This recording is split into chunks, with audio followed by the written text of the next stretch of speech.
ولقد جاءت رسلنا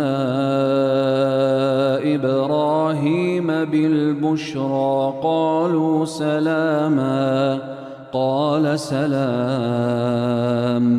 فما لبث أن جاء بعجل حنيذ فلما رأى أيديهم لا تصل إليه نكرهم وأوجس منهم خيفة قالوا لا تخف إنا أرسلنا إلى قوم لوط وامرأته قائمة فضحكت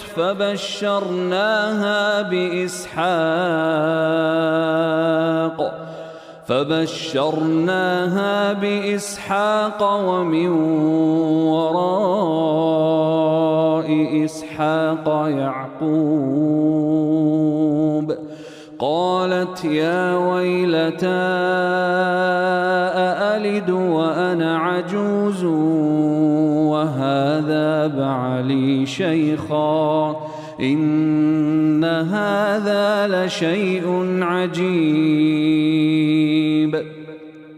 قالوا أتعجبين من أمر الله رحمة الله وبركاته عليكم أهل البيت إنه حميد مجيد فلما ذهب عن إبراهيم الروع وجاءته البشرى يجادلنا في قوم لوط إن إبراهيم لحليم أواه منيب يا إبراهيم أعرض عن هذا إنه قد جاء أمر ربك وإنهم آتيهم عذاب غير مردود ولما جاءت رسلنا لوطا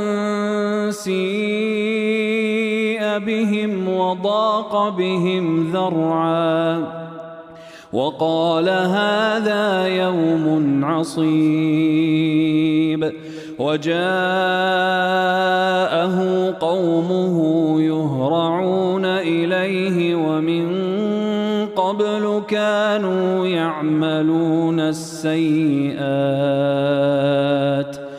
قال يا قوم هؤلاء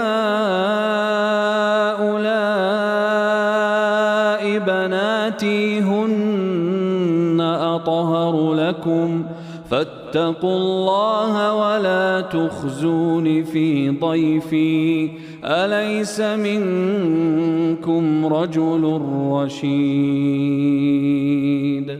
ولما جاءت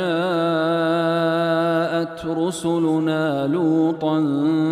سيء بهم وضاق بهم ذرعا وقال هذا يوم عصيب وجاءه قومه يهرعون إليه ومن قبل كانوا يعملون السيئات قال يا قوم هؤلاء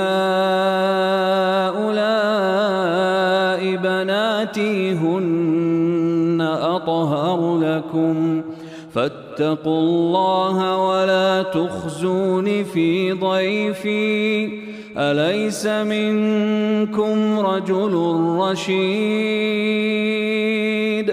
قالوا لقد علمت ما لنا في بناتك من حق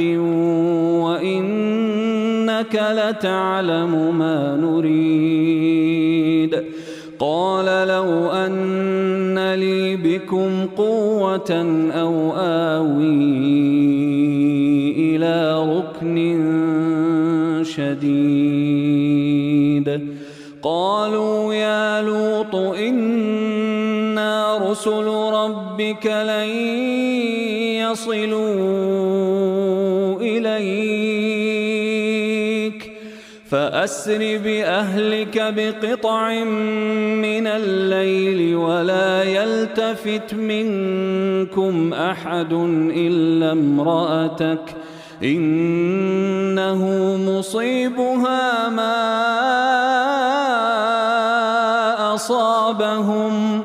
إن موعدهم الصبح أليس الصبح بقريب فلما جاء